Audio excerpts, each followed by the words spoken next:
So about an hour ago, we came to you with some initial information about the Boston Marathon explosion. Now there's more information. Ed Davis, the commissioner of the Boston Police, the Boston Police chief, has done a press conference. There's now a lot more information. What we know is that the initial explosions, which are being called simultaneous, happened at 2:50 p.m. Eastern Time. They were 50 to 100 yards apart, and they are being called simultaneous. Some witnesses on the ground said that they heard one, and then a 2 to 3 second pause, and then another, and for all intents and purposes, that's simultaneous.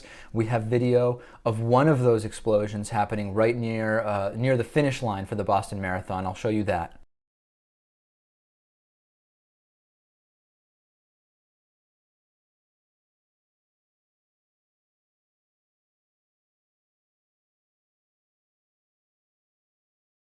There is also a number of other pieces of information. One, and the big news, is that the police is considering that a third incident has taken place at the JFK library.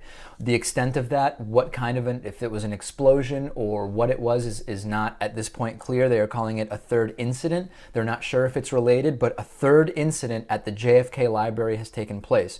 Additionally, there have been reports, unconfirmed in some cases, or at least not corroborated, of one or maybe two explosive devices that have been found and detonated. There is also now a question of what type of device it is, and all of those questions which presumably will come up. So those are the facts as we have them now. I've spoken to a couple of people, including a friend who ran in the Boston Marathon. They said that they were not nearby, that they had already left the area.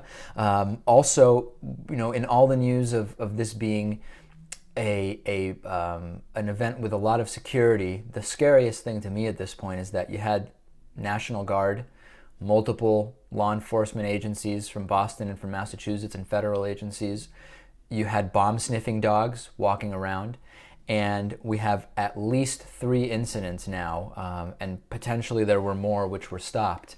And it makes you wonder whether more could have been done, or if the answer is no, that this is everything that could have been done, and still this happened. Certainly there will be more details to come. The other thing on casualties that was said is, while corporate media has been reporting 2 casualties up until that press conference took place, at the press conference, Ed Davis did say that there were multiple casualties at each of the 2 scenes, which would, just doing some basic math, make us think that there are at least 4 casualties total if there are at least 2 at each of the 2 scenes. Unclear whether the third incident at the JFK library is now being considered one of those scenes. That's the information now. I'm sure there will be more in the hours to come.